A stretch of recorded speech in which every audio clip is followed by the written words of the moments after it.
there, commercial construction coffee talk fans. Welcome to our episode. Thanks for chiming in. For those of you who don't know me, David Corson, I'm your host. I'm also the publisher and editor of Commercial Construction and Renovation magazine. Thanks for chiming in once again. Got another great episode tonight. I'm coming from Atlanta, Georgia, actually Swanee, just north of downtown Atlanta, up by Lake Lanier, just below the Beaufort Dam, for those of you who know Atlanta, basically northeast, right up I-85. Got an awesome guest tonight who's come to a bunch of our events. They've won they've won an award in our construction awards, and they're a brand. They're out of the Midwest. I have with me Mr. Ron Volske. He's a construction project manager with Orscheln Farm and Home out of Moberly, Missouri, which for those of you who don't know where that is, it's near Columbia. Say hi, Ron, to all of our guests out there. Good evening. How's everybody?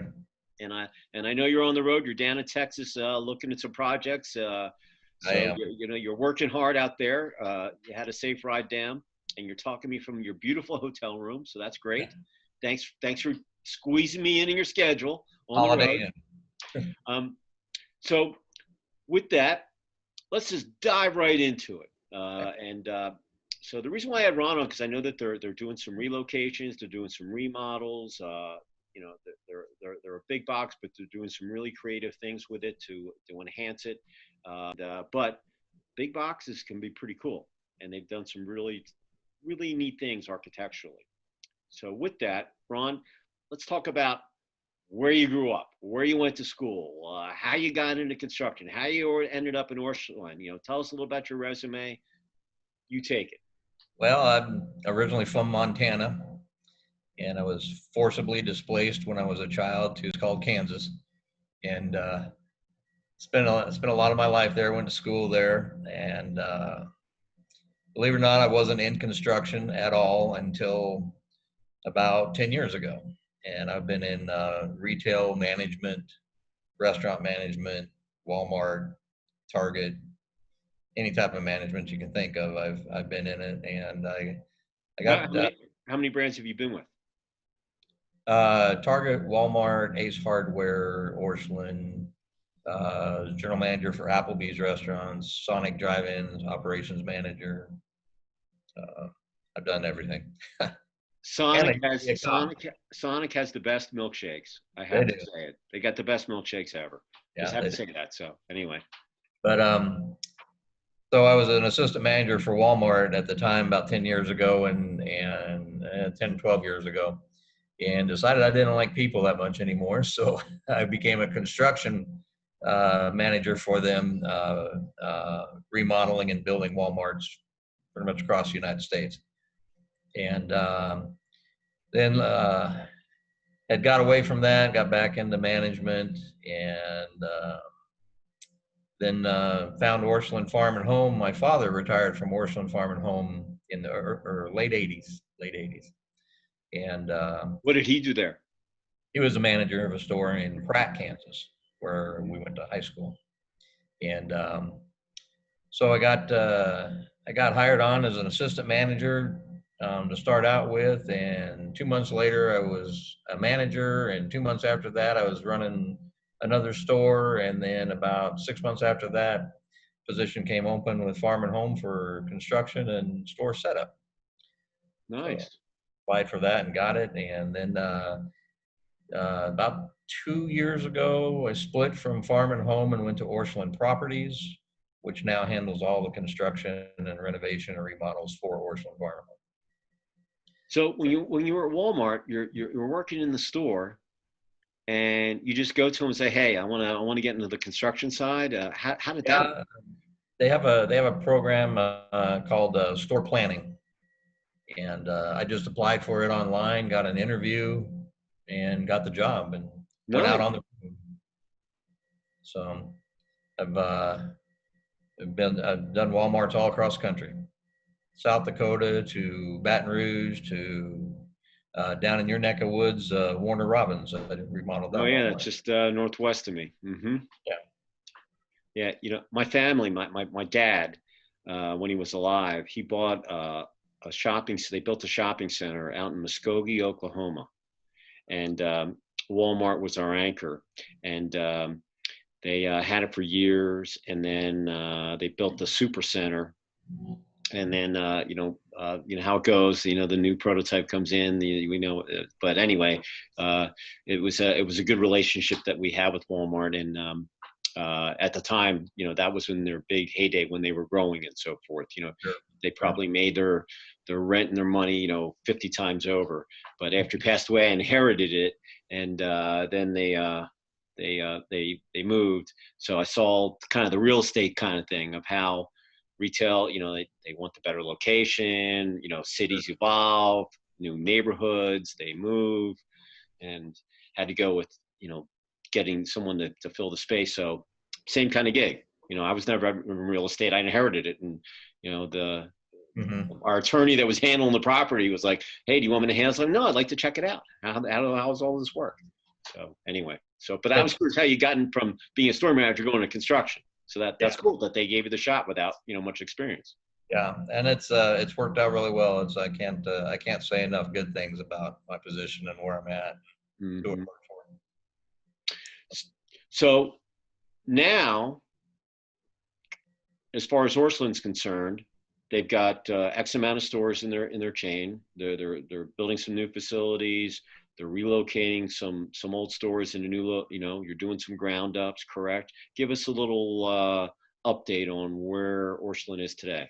We've got Not giving away any secrets. We're just looking for some background. Got about 170 stores in 11 states. About 2 years ago, we put our first 4 stores in northern Texas. So that was a new market for us. Right now, we're in more of a relocation, remodel phase. We got several remodels going on. We're moving some of our old stores into new ground up buildings right down the road, just updating our facilities.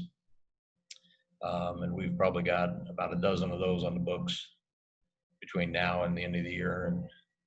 And so we've got a lot going on, a lot of stuff going on. We're looking for new places all the time. Square footage wise, what's a typical size store? Well, we're anywhere from 15 to 20,000 to our largest store is about 60,000. We're doing a new prototype in a town over in Missouri, and it's about 15,000 square feet.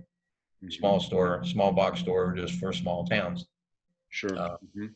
Walmart actually did that concept a few years ago too, where they neighborhood markets and things like that.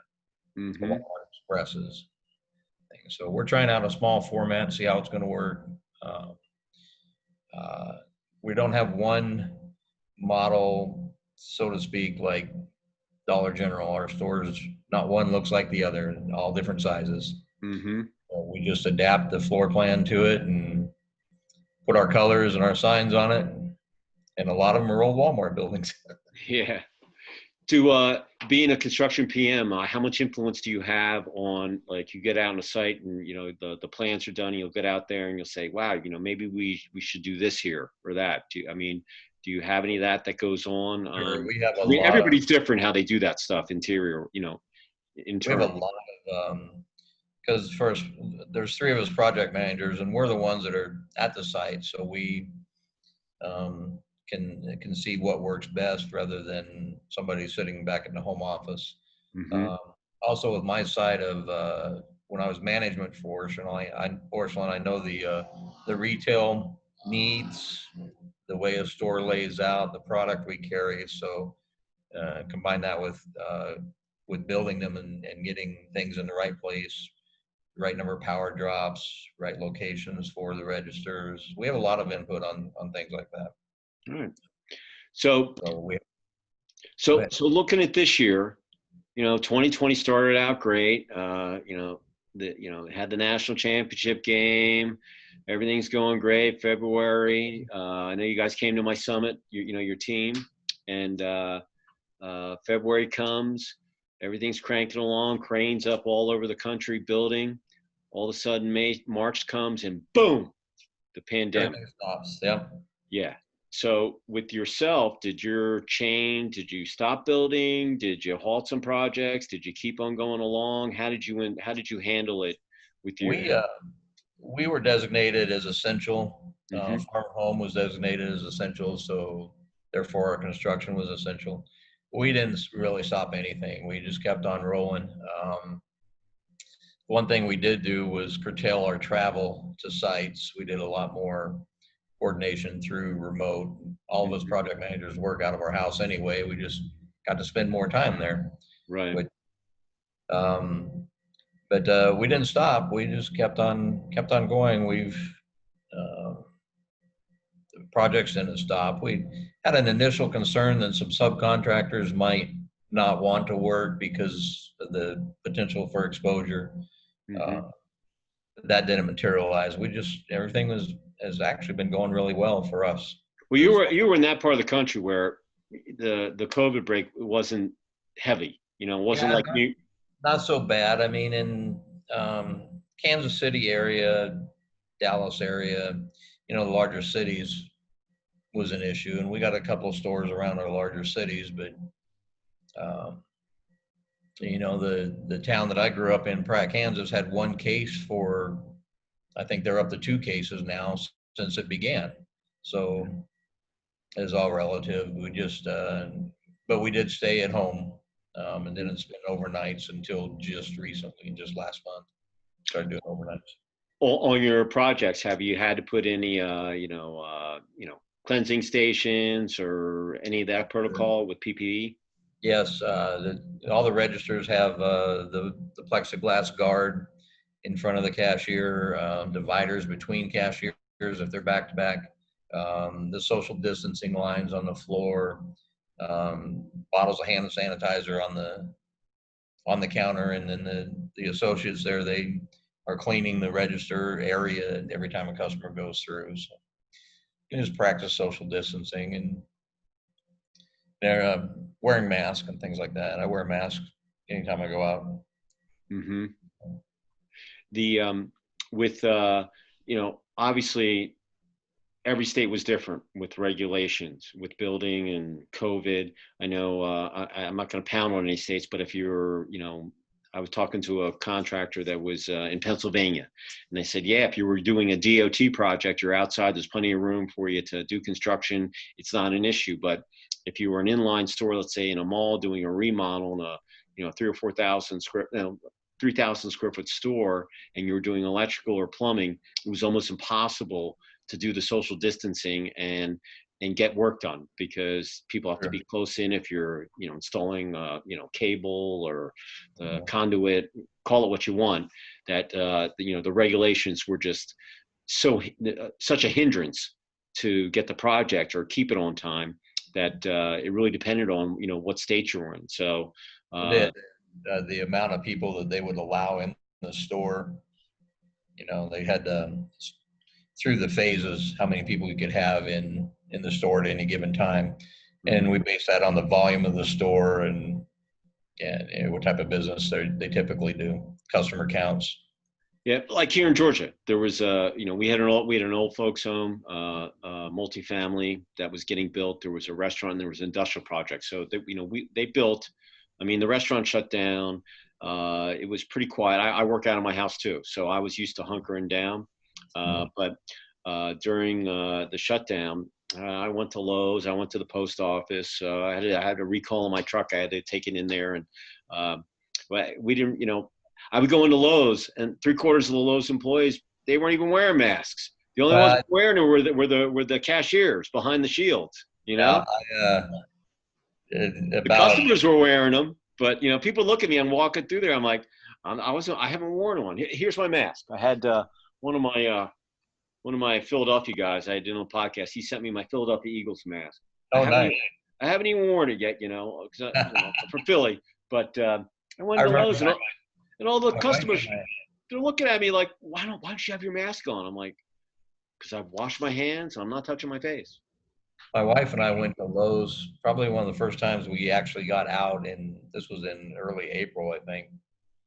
And the weather was nice. It was a beautiful weekend, so everybody was out. and they were all at Lowe's, and nobody was social distancing, nobody was wearing a mask, and it just became a little overwhelming. Did So they we make you left. wait in line to get in the store? No, there was, Yeah, it was wall to wall people. I'm walking around like, yeah. I had a mask on and she had a mask on, but it was still just so overwhelming and so concerning that a lot of people weren't even following the guidelines. See my son this weekend. He went to Best Buy to get some software. I don't know, something anyway. Best Buy, they have to, you go into the store and they walk you around with an associate. So it was the weirdest thing I ever heard. And he goes, I'm not doing that. I'm just going to go to GameStop or whatever and get the cable that I need. And so every brand is different in the way that they're handling it. During April, I redid my deck, so I got on my wood at Lowe's. I would have gone to Home Depot. Lowe's is closer, so I went to Lowe's. And a couple times when I had to go get the 2x8s or 2x10s, whatever I was cutting that weekend, I had to stand in line to get in. But eventually, the lines went away, and you just went in. And um, it's been, Georgia. We were the first state kind of that opened up. So, I read the media was against it and all the doom and gloom, but they've made it out and now they're opening up. And as you get further into Atlanta, you'll see many more people. I live out, 25 miles out north. So you wouldn't even know really COVID's going on, even though there's probably some people that are around here that have it. But it really depends on where you are. And don't get me wrong, listen, I mean, people pass. So it's, it's like anything else. The flu's bad too. So, but in the construction world, at least all the people that I've talked to, the biggest thing is that with technology, a lot of people were very wary of it with people working at, like you guys already work out of your house, but a lot of people didn't. So now they were wary about, am I going to lose my corporate culture? Are these people just going to sit back and put their shirt on and be in shorts and, watching Netflix all day? And a lot of the architects, engineers, the brands that I've talked to, they've just said, you know what? We've had the most productive last couple of months that we've ever had. We get through meetings quicker. I trust the budgeting and planning and the, any of the punch list or change out orders that they're much more comfortable with doing things virtually. And some people, I just had a client tell me they were paying $15,000 a month down in Buckhead for their office space, and they just said, hey, we're getting rid of it. We're letting everybody work out of their house, and we might get a real little small office. If we need to have a big meeting, we'll either do it, virtually, or we'll get a hotel or so forth. But corporately, we're looking at going that route. I know that a lot of our corporate headquarters people, they work from home, and like you said, you consider the cost of office space, over the cost of a computer and a printer at home. I love working from home. I think it's a great gig. It really is. Well, listen, I had one in my heyday when I started my company. We had 14 employees. I had an executive who had the whole bottom floor. And if I had to do it over, I would have done it virtually. But, after 208, we streamlined things. Now I do everything with 5 people and everybody's virtual. And we have a virtual office. And one day I was sitting in my office with my sales rep. I said, do you need to come in here? Because you eat what you kill anyway. My office at home is a lot nicer. I got my dogs there. And, did you need to come in here? Because I trust you'll get up and work. So we got rid of the office, and it was probably the best decision. I just, always thought I needed one. And, and then the phone lines went. I just keep a landline for my office, but other than that, mobile. But it's amazing, though, that so many people that even the older generation that would never buy anything offline, they become whizzes on the computer. We do the majority of our shopping online. It's amazing, and it's the sign of the future. The good thing about Orscheln is it's because it's essential. It's farm and home. Farmers need that feed. They're always going to come in and get the feed and get the chickens and get the essentials they need to work on their farm. So Well, in 5 years, you probably won't even recognize what retail looks like today than what it will look like down the road. The same thing with the commercial real estate market. They'll figure out, what they're going to do with those buildings. If people break their leases, they're going to have to reinvent themselves and become creative. I remember when I got my DU shirt on from University of Denver. So when I was there in the 80s, I'm giving my age away, but you can tell by my silver beard that I'm not 26 anymore. I'm But right there with you. this is my COVID beard. So when they get the vaccine, I'll shave it off. Actually, I trimmed it up because I was looking like Grizzly Adams. My wife's like, you better trim that thing. So, but when I was there in the 80s, the oil boom had quit. So all the buildings were there. They were all empty. Now they're all full. So, it goes in cycles like everything else. But down the road, people are going to break their leases. They're going to let their people work out of the house. And they're going to have to figure out, what are they going to do with their spaces? It'll be real interesting to see how, everything evolves. I was talking to a couple of movie theater guys, and they were talking about how the drive-ins are going to come back. And, if they don't come up with a vaccine, how they're going to, maybe on the outside of the building that they're going to portray it and find how they can, beam the audio on an FM station and do the food delivery. I mean, grocery stores might become just showrooms where you'll just drive up and pick your stuff up, and the rest of the store will be distribution. That's one thing we haven't tried yet is the online shopping in a grocery store. I don't know. Yeah. Well, I like picking my bananas, but Jif peanut butter, exactly. I don't know. I mean, it is, it is what it is. But these are all the kind. I've talked to all sorts of people on these podcasts, let alone just on the phone, in through this whole thing. And it's been amazing how people have adapted. They have figured out to run their businesses, become leaner, meaner, do more with less, as well as becoming much more efficient and realizing that, technology, just like we're talking tonight, I'm in Atlanta, you're down in Texas, and that you can use it to benefit yourself and you can still get the final results, to finish the project on time, on a budget, sustainable, maintenance free, all those different things that you're doing, day in and day out, as a PM. So it's exciting to hear, and even your company in 5 years, you might look at it and go, wow, look where we were and look where we are now. God, wish we would have done that before. We would have saved a lot of time. But it takes something like this to kind of, the catalyst. And it forces you to rethink and imagine something other than the norm. Look, I mean, I'm an event guy. I was frozen. We've had, we're going to do all our events virtually. We went more to a digital platform. I'm lucky that, we were ahead of the curve. I've had digital forever, but, looking when the whole thing was happening, I had to have a meeting with my staff and say, hey, we go every other month. We can't wait 2 months to keep in the magazine out. We used to send out 30,000 emails a month. Now we send up 160 to 200,000. And I've never had more social media. Our percentages have gone up, and because everybody's on the web, right? And I'll tell you, this phone is probably the most efficient thing that you can ever have.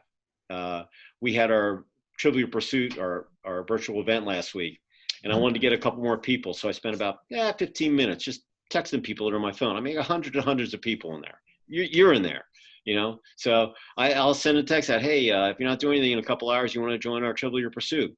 Everybody came back to me. Hey, I've got my kid's birthday. Send me the link, and all this stuff. Here I am sending emails. I'm like, oh my God, I'm just going to do the invites on my phone because it beeps. Like I just got a text. I just saw my phone light up.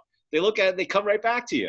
This is the most amazing little toy, the most powerful thing that you can have.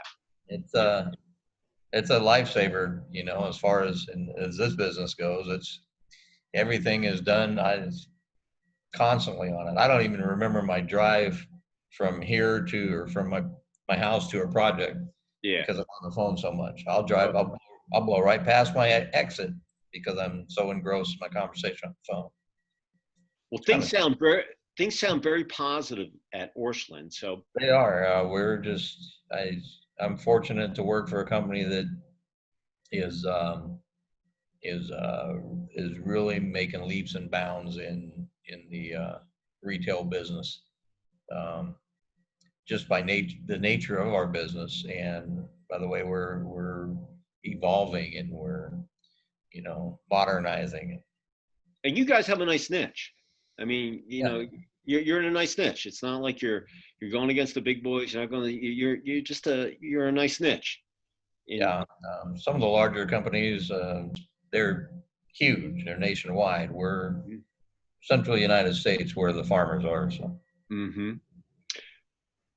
If you were going to leave our commercial construction coffee talk fans out there with, one word or a thought coming out of the pandemic as we reopen the country, and forget about all the other crazy stuff that's going on, in the country right now, and not political. If you had something positive or a word, what would it be? Just stay focused.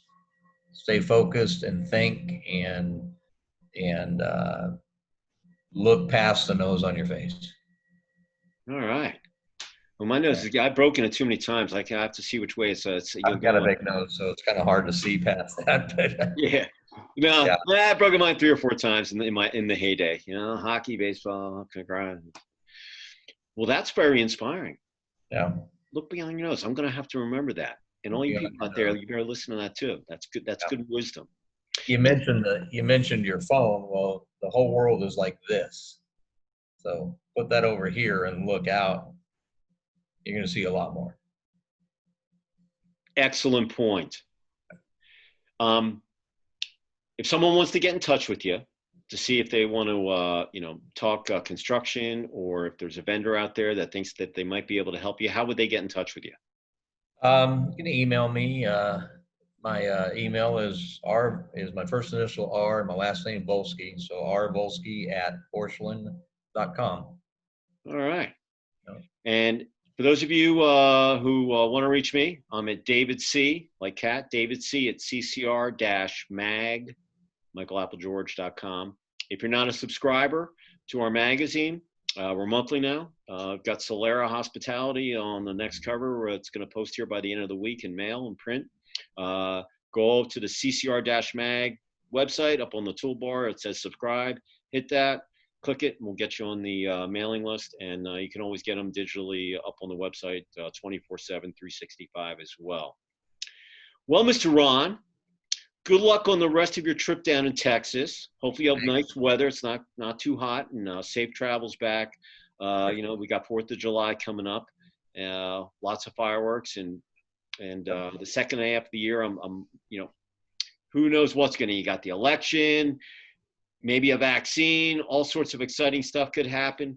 I look at a lot to consider. Yeah, I look at the glass half full, not half empty. I'm always an optimist, so I'm just hoping that things run smoothly and everybody gets back to work, prosperity. I want to see lots of cranes. I want to see framing. I want to see all that stuff going on the way it was before, so we can really because, like I said, it was just cranking in February, and I've just never gone anything through this, but it's been a pleasure. We've known each other a while now. Good talking to you too. And I really appreciate all your support, attending the events and, getting you on the award. And we might have you on the cover later in the year. Gonna miss the event. Those are really. Well, we're making a decision. And right now, I just, with trade shows, with the liability and everything else, I just don't foresee that, we're going to do our retreats virtually. I know, Amanda had come to one of our women's event, and we're going to do both of those virtually. And with the summit, the hotel just reached out to me today, and they were like, "Hey, you're going to, do the contract, you're going to do the event." And, I'm probably going to do that virtually as well, just for this year, just because I don't know what's going to happen. And safe idea. Yeah, and you know what? On our virtual event last week, we had a guy that was from he was from Puerto Rico. He was with Burger King. He said, "I can't travel because if I go off the island, I have to stay 14 days quarantine when I come back."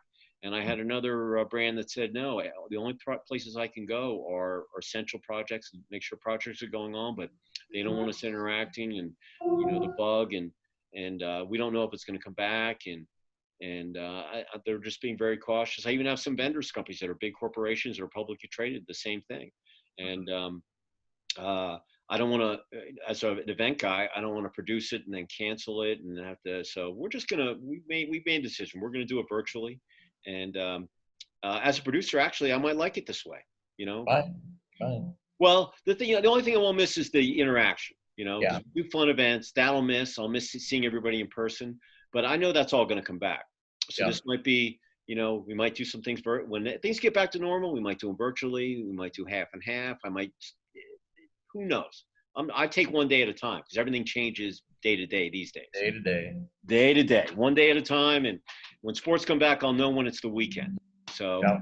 That's the toughest thing. I don't know what day of the week is. I had to tell my wife the other day. I woke up on Monday morning. I go, what day is it today? She's like, it's Monday. I'm like, oh, I thought it was Sunday.